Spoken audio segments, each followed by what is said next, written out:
Stop scrolling right now, because the Los Angeles Lakers might be on the verge of pulling off something nobody fully believed they could, and the scariest part, they're doing it without two of their key pieces. If you're a true Lakers fan, hit that like button, subscribe to the channel, and drop your take in the comments, because what's unfolding right now could define this entire playoff run. Let's set the stage. The Lakers are up 2-0 in this series, and instead of panic, instead of scrambling to rush injured stars back onto the floor, there's a growing sense of control, confidence, even dominance. And that's where things get interesting, because when a team like the Lakers starts winning without being at full strength, the entire dynamic of a playoff series shifts. Now, the big storyline heading into this matchup was simple. How do the Lakers survive without Luka Doncic and Austin Reaves? Two high-impact players, both dealing with grade 2 strains. Luka with a hamstring, Reaves with an oblique, not minor injuries. These are the kind that can linger, the kind that can get worse if rushed. And yet, here we are, 2 games in, and the Lakers are firmly in the driver's seat. According to multiple reports, including updates from insiders and confirmations from the coaching staff, Austin Reaves has begun his return-to-play progression. He's already doing one-on-one work, which is a significant step. From there, it's 3-on-3, then 5-on-5, then full contact before he's cleared. On paper,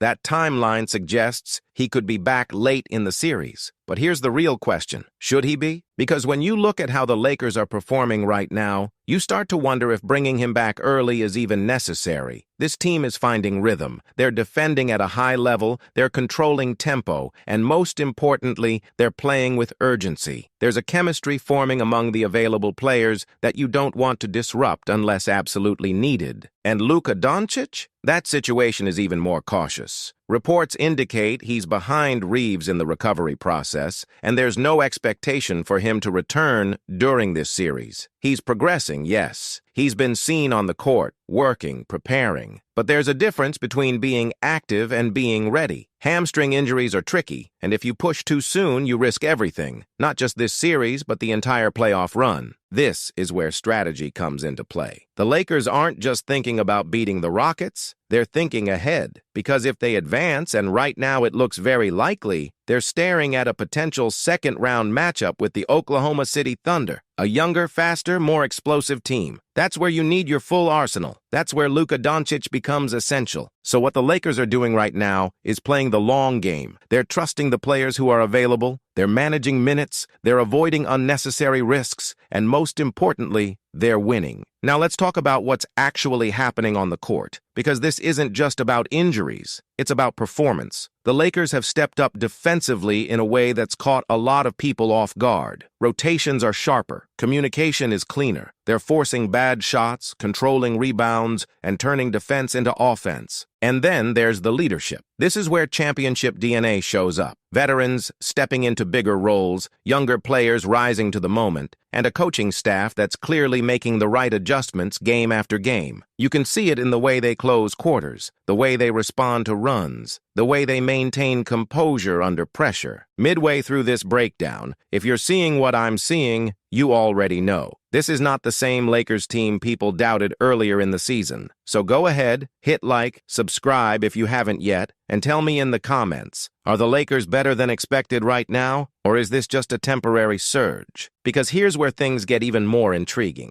The Rockets, on the other side, are starting to show cracks, offensively inconsistent, questionable shot selection, and perhaps most telling, body language that suggests frustration. That matters in a playoff series. Momentum isn't just about scoring runs, it's about belief. And right now, the Lakers have it, while the Rockets are searching for it. Back to Austin Reaves for a moment. His injury, a grade 2 oblique strain, is known to be painful. Any twisting, any sudden movement, any contact can trigger discomfort. Even if he returns, he won't be 100%. So again, the risk versus reward becomes critical. Do you bring him back at 80% when your team is already winning? Or do you give him the extra time to fully heal and be ready for tougher competition ahead? The same logic applies even more strongly to Luka. A hamstring strain, especially at that level, requires patience. And while there are reports of accelerated treatment and progress, the Lakers have no reason to rush him. Not now. Not when they're up 2-0. Not when they're controlling the series. And let's be real. If the Lakers can close this out in 4 or 5 games, they're buying themselves something even more valuable than a win. Time. Time for recovery. Time for preparation. Time to enter the next round as close to full strength as possible. That's how championship teams think. Not just game to game, but series to series. Move to move. Now imagine this scenario. The Lakers advance, Luka returns close to 100%, Reaves is back in rhythm, and the team has already built chemistry without them. That's a dangerous combination. Depth plus star power, momentum plus health. That's when things start to get scary for the rest of the league. But it all depends on discipline, on not getting greedy, on not rushing the process just because you can. Coaching decisions will be crucial here, and so far the staff has done a solid job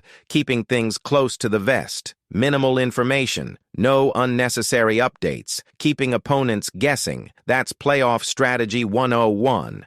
You don't reveal timelines, you don't give hints, and you certainly don't make it easier for the other team to prepare. And it's working. Because right now, the Rockets don't know if they need to prepare for Reaves coming back in Game 4, Game 5, or not at all. They don't know when Luka might suddenly appear. That uncertainty adds pressure. It forces adjustments, and sometimes it leads to mistakes. As we move toward the next game, the biggest question isn't just who's playing, it's how long the Lakers can maintain this level without their stars. Because if they keep winning, the decision becomes easier and easier. Hold them out. And that brings us to the bigger picture. This Lakers team, when fully healthy, has the potential to go deep, but only if they get there healthy. That's the balance they're trying to strike right now. So heading into the next stretch of this series, keep your eyes on 2 things: the scoreboard and the injury updates, because those 2 factors are directly connected. Every win buys more recovery time. Every loss increases pressure to bring players back sooner than planned. And if you've made it this far,